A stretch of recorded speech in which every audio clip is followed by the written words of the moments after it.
What is up, everybody? Welcome in to an all-new episode of the Pack-A-Day Podcast. I'm your host, Andy Herman. You can follow me on Twitter at Andy Herman NFL. You can follow the podcast at Pack-A-Day Podcast.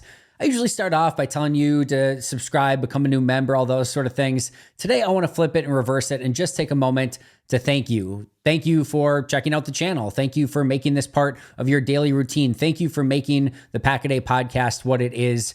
And I would not be here if it were not for you. So just wanted to take a second, don't get to do that enough, and just sincerely appreciate everything that you have done to make this channel a success. So thank you so much for that.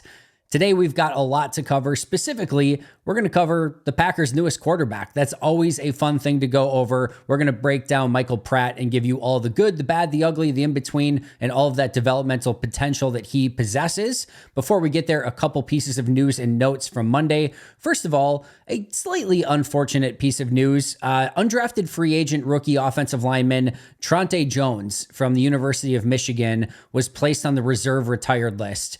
And he was a fun undrafted free agent. I think somebody who had at least an outside chance of making the 53-man roster and probably somebody that was primed for, at minimum, a practice squad spot.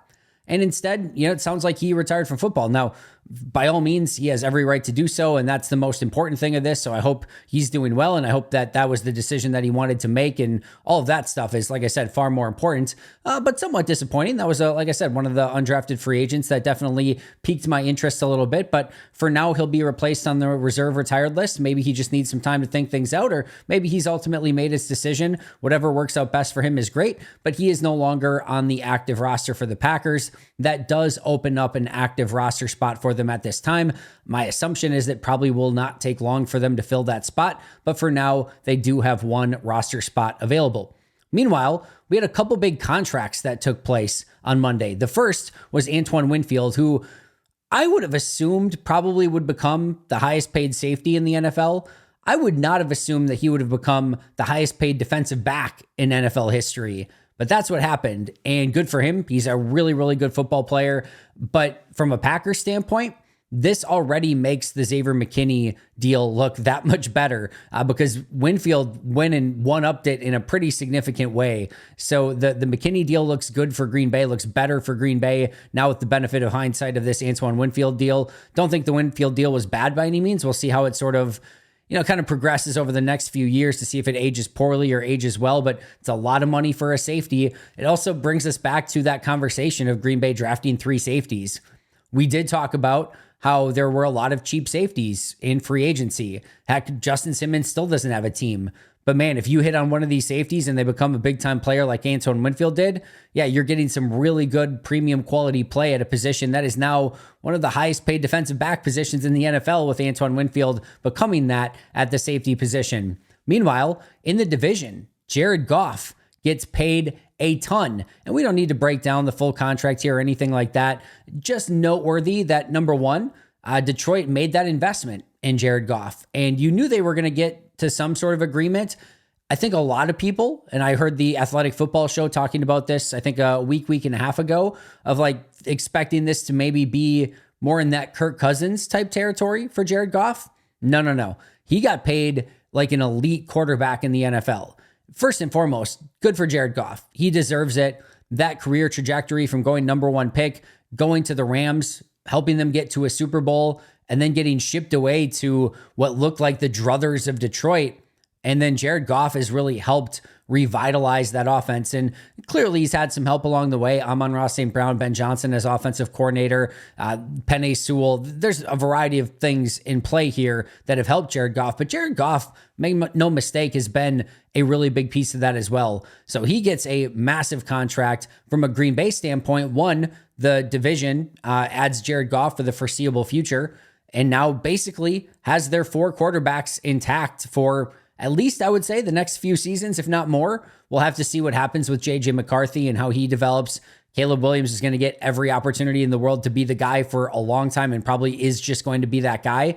But right now, Jared Goff, Jordan Love, J.J. McCarthy, Caleb Williams, that looks to be the core quarterbacks of the NFC North for at least the next few seasons and maybe even beyond that. From a Green Bay standpoint, though, if you're Jordan Love and Jordan Love's agent, that Jared Goff contract, you're probably feeling pretty good about where things stand. Jordan Love is going to get paid. It is going to be a massive amount of money, especially after that Jared Goff deal. That price, you have to think, went up in some capacity. Now, maybe it didn't move the needle a ton. Maybe that number was always going to end up there one way or another.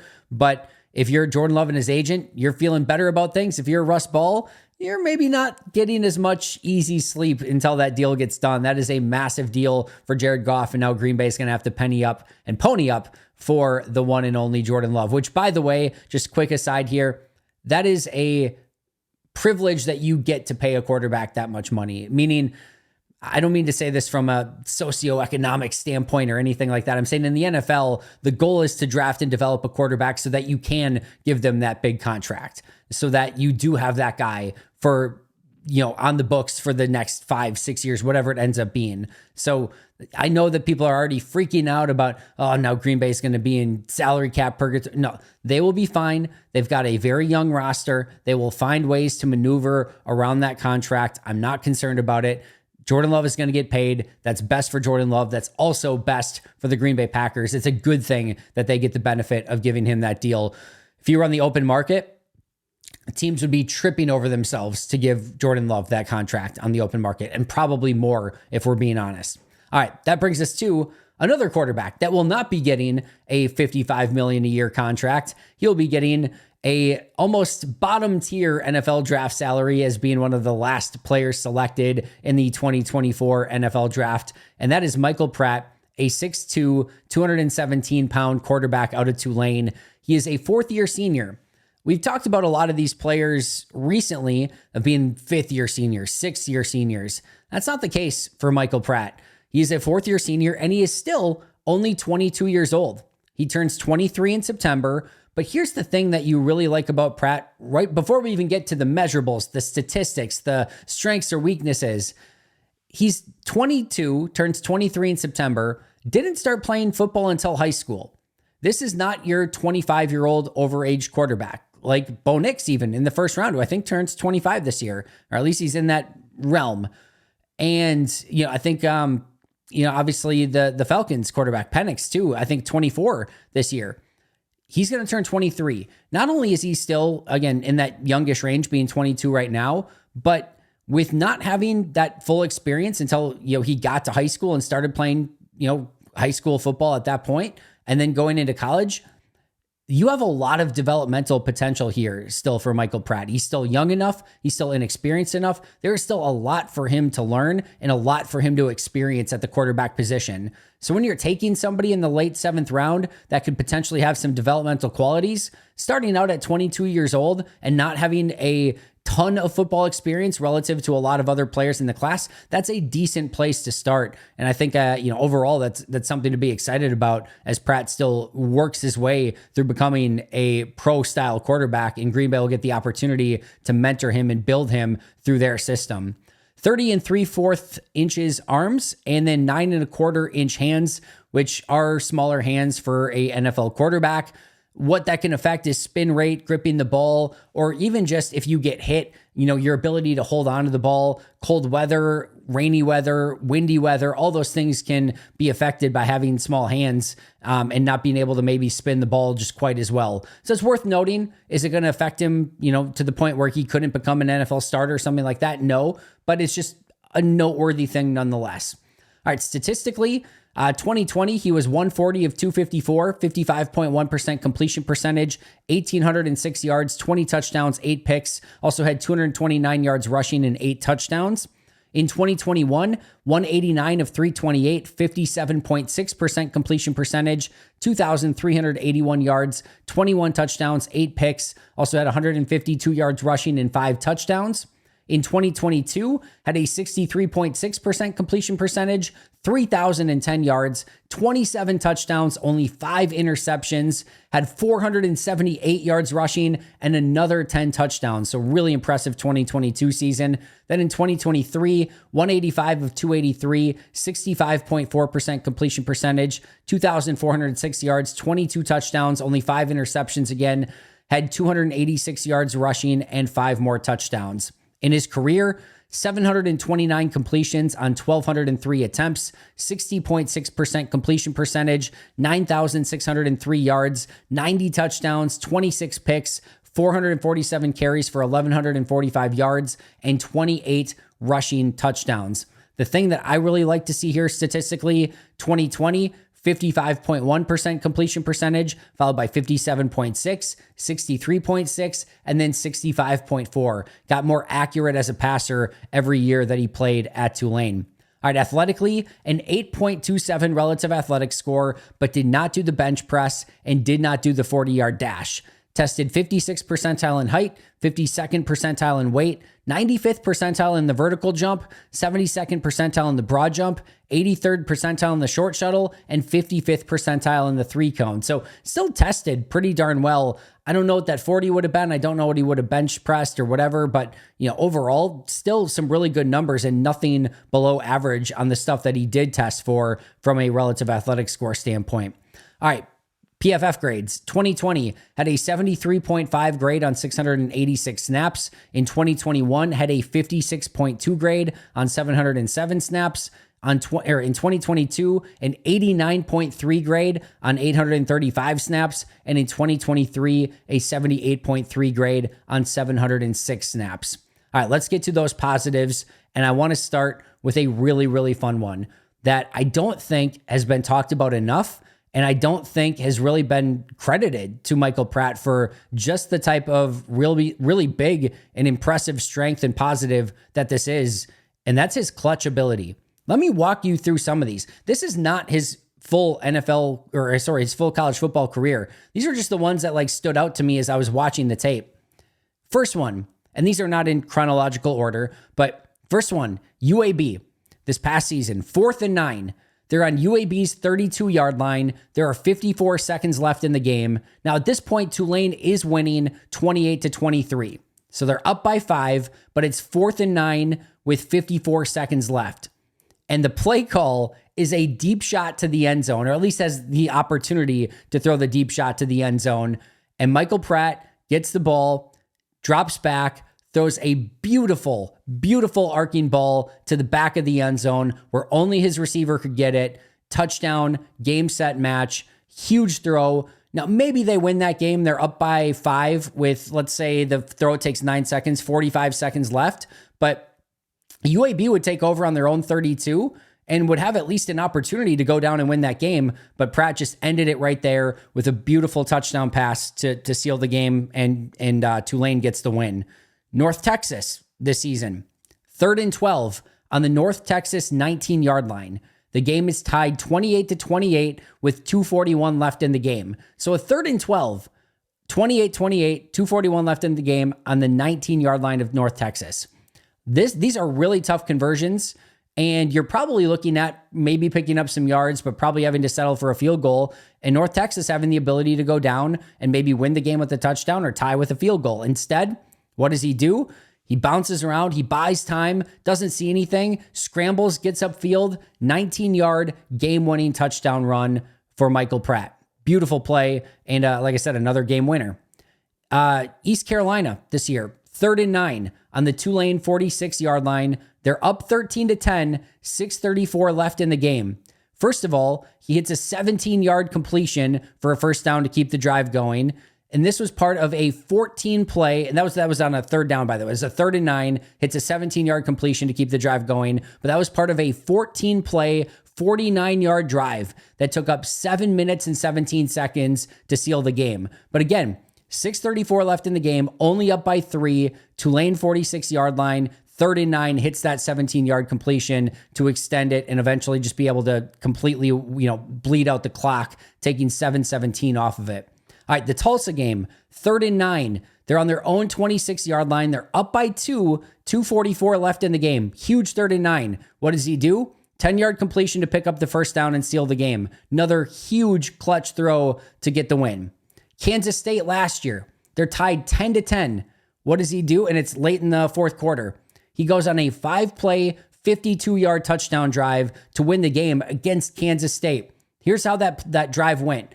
An 11-yard Pratt run, a 15-yard Pratt completion, a 21-yard Pratt run, then they handed it off and got 1 yard, and then a game-winning 4-yard touchdown pass. That was the 5-play, 52-yard drive, 4 plays, 51 from Michael Pratt, either through the air or through the ground outside of that 1-yard handoff, but just went right down the teeth of that Kansas State defense on a game-winning 52-yard touchdown drive. Only took them 5 plays to do so. Impressive stuff against K-State to pick up the win. I'm not done. Cincinnati, another huge game. Cincinnati-Tulane. Cincinnati is up 24-20. There's 6:27 remaining in the fourth quarter.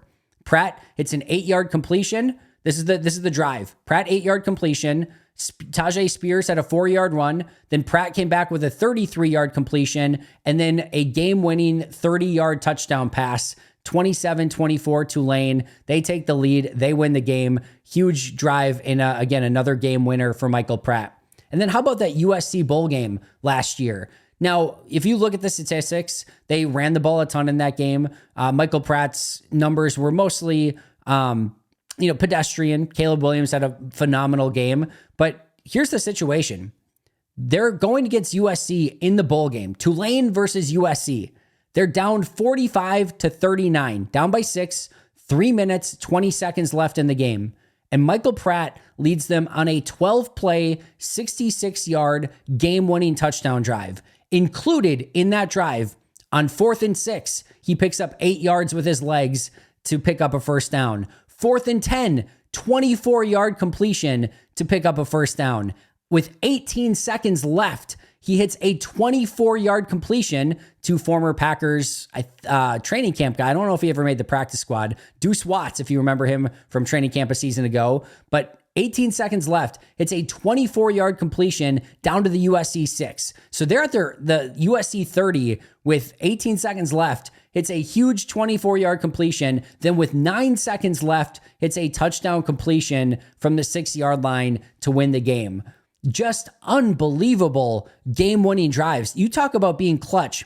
And it's not just necessarily game-winning drives. It's we need a 3rd and 9 in order to seal this game away, or we need a big-time touchdown pass. Or again, that USC drive where you've got a 4th and 6 and you convert it with an 8-yard run. A 4th and 10, you complete it with a 24-yard completion. You're at the 30-yard line, but there's only 18 seconds left, and you somehow find a way to get a 24-yard completion down to the 6 and then follow it up with a 6-yard touchdown pass. He did it with his arm. He did it with his legs.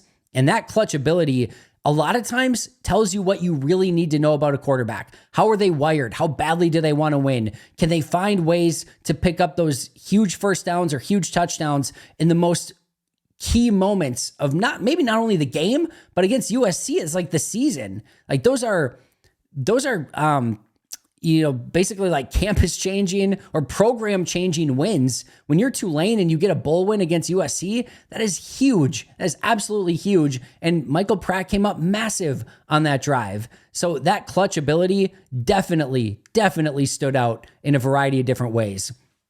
Next up, some big time job description throws. And job description throws are the ones where you have to stand in the pocket. There's a guy that's going to open up deep down the field.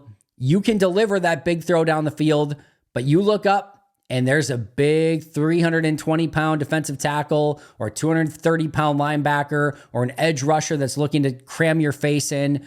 Somebody's going to come right at you, and you know that in order to complete that ball down the field and hit that 50-yarder, you're going to have to step into that throw. And what does that mean? You're going to get your face caved in or your ribs caved in. And he had no issue with that. Those are the throws that he has to step into, deliver with timing, with accuracy, while taking a massive hit, and he did that time and time again. There are some quarterbacks that will shy away from those moments, that will shy away from that contact, and will maybe bounce it outside instead and see if they can maybe still get it on a second reaction type of play. It doesn't work that way. If you want to hit it within the rhythm of the play, you got to step into it, you got to rip it, you got to throw it downfield, and you got to take that hit. And he was willing to do so, and he was successful in doing so. And with that, he has a great deal of toughness. There were a lot of quarterback runs. There were some big time hits that he took that he got right back up. There is definitely a level of toughness to his game. It doesn't seem like he ever gets rattled. Doesn't matter how hard you hit him. He pops right back up. If you remember Andrew Luck and that, like, he would just get knocked the snot out of him and he'd just get back up and be like, hey, good hit, buddy. Like, he has a little bit of that to him where he's just not going to go down for long and he's going to get right back up and get right back in that game. He shows the ability to marry his footwork with the progression of the play. So there's specific footwork that you want on specific throws. And what I like to see from him is he recognizes that on certain plays. But like there's a play early in the season last year where it's a quick throw to the flat and his footwork takes him there. And then the second progression is a deep corner route and his footwork adjusts as he goes to that second progression. And then he sees the deep corner route and now he's able to throw with his base already facing that way. So he doesn't have to readjust or torque his body. It's just a natural throwing motion because his footwork were married with the progressions. Progression 1, flat, nope, not there. Progression 2, now his body changes and he sees that deep corner route and he was able to throw it and hit that completion. So love the ability to show the ability to marry the footwork with the progression of the play. He can switch up his touch and his pace on his throws. There are quarterbacks, there were even some in this class that you will see where it's just fastball after fastball after fastball, and they're putting everything they can into every single throw. But he has the ability to put some touch on the ball, layer throws, take pace off of it when needed, put pace on when needed. He's got different, sort of speeds that he can throw with and different sort of pacing and just even layering on the throws. So he has that at his disposal, and that touch and pace goes a long way to throwing some balls down the field that are going to be super catchable for your wide receivers. Escapability. He's not the fastest guy in the world. We're not talking about Jaden Daniels here or somebody that's got this, ultra elite athleticism. He knows how to escape pockets. And sometimes it's a subtle move. Sometimes he does a little Houdini stuff. And those movements in the pocket to either escape within the pocket so you can still get a throw off or escape out of the pocket when you need to or scramble, he has all of them at his disposal. So he can escape in a variety of different ways and he does a really good job doing so. And it's tough to get him to the ground for a sack when he sees you coming, and he knows how to have those little tight movements that just make defenders fall right off of them. That's a huge thing to kind of continue those plays and add a little ad lib to the offense. He's capable of making throws to all levels of the field. We'll talk about his arm more in just a moment, but he can throw deep, intermediate, short, left, center, right, and he can hit any throw that he needs to. Deep comebacks, flat throws, deep, 9 routes, whatever he needs to throw, he can throw, and he has every throw at his disposal. He's comfortable in his pass set, and his overall fundamentals don't need a ton of work. You get so many rookie quarterbacks where it's just the ball carriage is high, or they're all over the place with their fundamentals. Their footwork's a mess. This is pretty sound. His set, his feet stay wide. He gets a wide base. He's able to torque and really throw with his hips a little bit. His arm motion's a little bit lengthy, but not brutally so. Like overall, pretty sound. A lot of times what you need to do with these rookie quarterbacks as they come in is sort of like tear down. Think of Aaron Rodgers just tearing down that, high ball carriage and all his weird, bizarro fundamentals from that Jeff Tedford system. Like they had to tear that down and then build them back up. I don't think there's going to be that much that they're going to have to actually tear down for Michael Pratt. I think he actually has a pretty strong base to work with when it comes to the overall fundamentals that he displays. Intangibles. These are things that I can't tell you from tape, but by all accounts, he has ultra competitive DNA that he just always wants to compete. And it definitely showed up, with his ability to win in those clutch moments that we talked about. 3-time team captain, and by all accounts has an insane work ethic for the position and puts in all the time that he can to get better at quarterback, which again, if you're taking a developmental quarterback in the 7th round, those intangibles are all things that you want. Brock Purdy, great intangibles. Tom Brady, great intangibles. I'm not saying he's going to be Brock Purdy or Tom Brady by any means. I'm just saying when you get to that point in the draft, you're not going to get usually these ultra athletes. You're not going to get somebody with a laser rocket arm, but you're looking for somebody who has some traits, some athleticism, and then those intangibles. And Michael Pratt has those as well. And then last but not least, go back to 2022, which was, I think, his best season as a quarterback.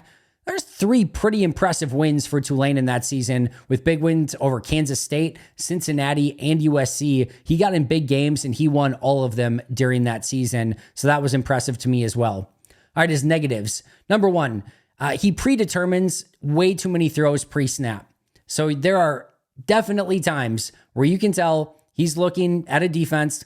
He decides where he's going to go with the ball pre-snap and decides that's where I'm going. And he goes there no matter what. That's something he's got to clean up. He's got to read and react. It can't be read pre-snap, determine, yep, go in there, and then take the snap and go there, even when it's covered. So that is definitely something that showed up on tape a lot and something he definitely has to correct. He's going to have, it's fine if you want to predetermine that you think that that's where it's going to go and make that one of your first reads, but you just have to know if all of a sudden post-snap, the picture changes and that read's no longer available, you have to know where to go on read 2, read 3, read 4 to continue through that progression. And that kind of segues perfectly into number 2. I'd like to see him get further through his progressions. I saw him, complete a lot of passes on his first read. I saw him get to his second read with no real problems. Getting to his third or fourth read, which, to be fair, in college, it's not like there's a ton of it, especially at like a Tulane. We're not going through full field reads for a lot of these quarterbacks in college. You're looking at maybe reading one side of the field, 1, 2, and then, maybe more ad lib or taking off and scrambling after that at the college level.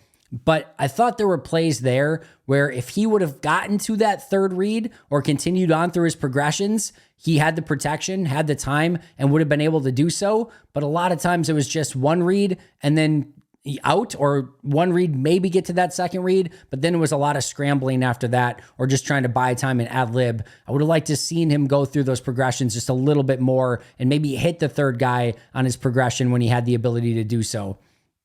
Next up, he gets tunnel vision. And this is a little bit with going to predetermining his throws pre-snap, but he will, even if it's not like pre-snap determination, he will lock in on a guy and he will just take his eyes and the whole defense will be able to go in that direction.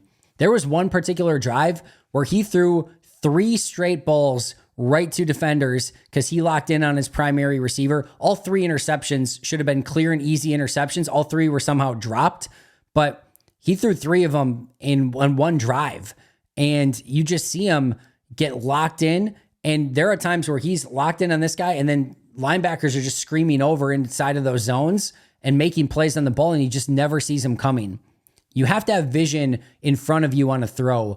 And if you just get locked into your receiver and thinking when he's going to come open without having that vision in front of you, especially when you're locked on him and you're drawing linebackers and safeties and players that are robbing or spying or sitting in zones, like they're going to jump all over that stuff. They did, and it led to some turnover-worthy plays at Tulane. And the other thing here too, he stays on his initial read for far too long.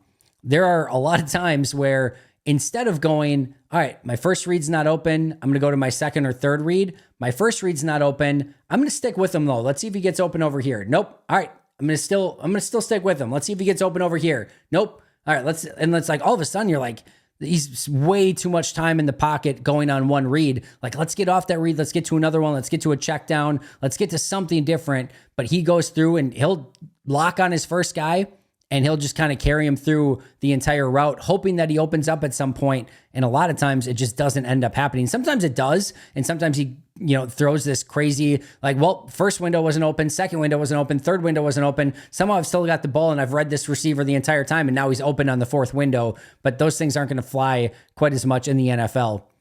Needs to do a much better job of looking off defenders. There was signs of progress with this in 2023, but I thought there were still far too many times where, again, locking on one receiver, getting a little bit of that tunnel vision, throwing deep down the field, and what's happening, the post safety is reading his eyes and he's drifting over to that spot, and it did lead to some interceptions this past season. He threw far more interceptable throws than the interceptions would indicate. Like I said, there was one drive where it was 3 plays on one drive where he threw interceptable passes, and it just happened to be that all of them were dropped. That will happen, and I do feel like he puts too many throws in harm's way with the risk of interception. So even though they didn't show up in the box score of having these high interception numbers, there were more interceptable throws out there that could have and should have been picked, and he just needs to do a better job of taking care of the ball. He has inconsistent accuracy. There are games where he looks like he's on fire and just in a zone and will hit wide receiver after wide receiver after wide receiver in stride, all layers of the field. There are other games where, you will see him miss easy throws. just the layups. We talked about this with Jordan Love earlier last season where you just wanted to see him hit the layups. There'd be layups for Pratt that were missed. There are a lot of deep ball inaccuracies that need to get cleaned up. And that can come with time. Those are developmental things that you work on. We saw Jordan Love in year 4 last year take steps not only to begin the year, but middle of the year, end of the year to get better at that stuff. It doesn't happen necessarily just in college or overnight. It's going to take time, but he needs to get better with his accuracy. A lot of receivers having to adjust to his throws as well instead of being able to continue on, and just kind of run through the catch and get big yards after the catch. Instead, they're adjusting to his pass because it wasn't the most accurate.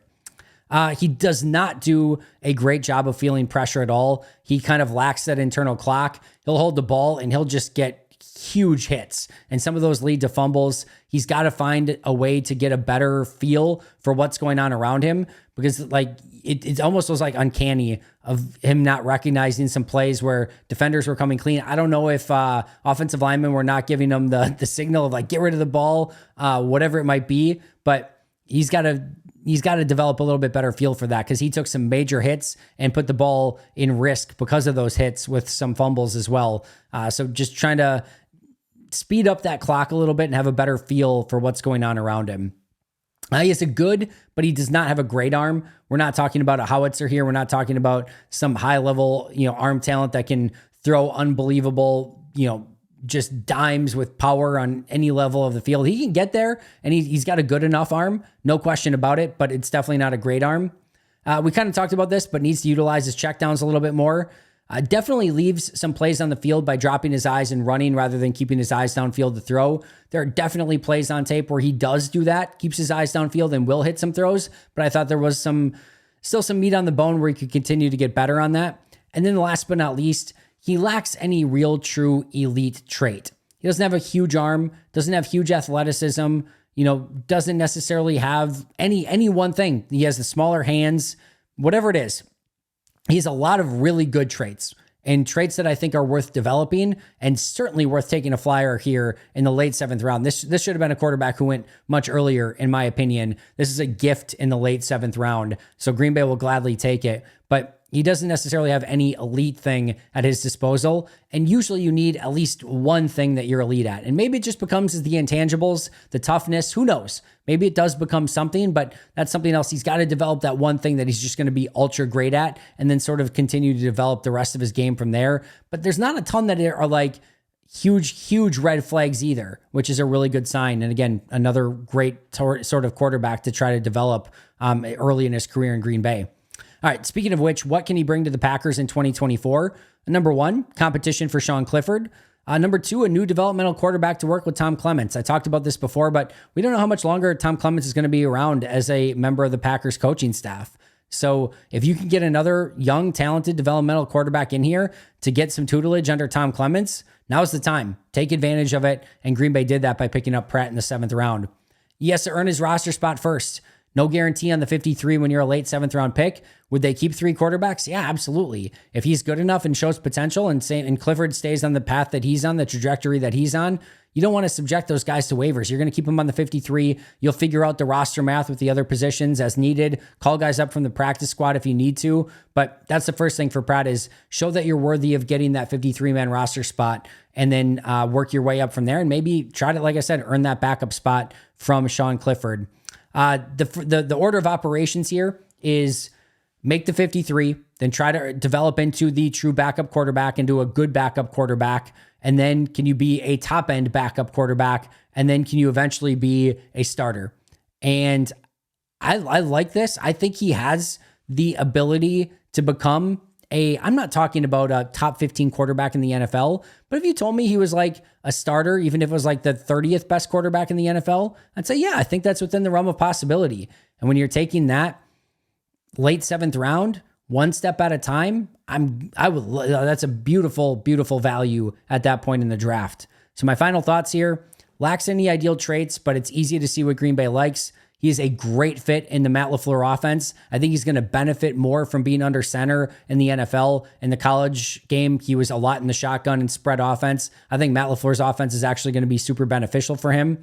Just needs to get a little bit better feel for the game, a little bit better field vision, a little bit better feel for the pocket presence and guys closing in on him. But if you get some of that, I think there is some real upside here. And like I said, could potentially be a bottom tier starter in the NFL at some point, which again, at the end of round 7 is just phenomenal value and something you'll take a chance on every single time in every late round pick in the draft. So love this for Green Bay. I think this is super value and love the job that Goody did acquiring this type of talent late in the 7th round. All right, that's going to do it for me today. Thank you so much again for joining me. Shout out to our Hall of Fame and All-Pro members, Most Hated Minnesotan, PJ Wynn, John Wild, Shea Dad, Brandon Paletta, Jennifer Wright, Boom Handle, Donna Lee, Lori Lord, Baby QB, David McCluskey, Donald Decker, Bremen, David Prendergast, Dan Miller, Alex Huang, Arnaldo Espinoza, and Michael Schipper. I'll see you guys soon, but until next time, and as always, go Pack Go.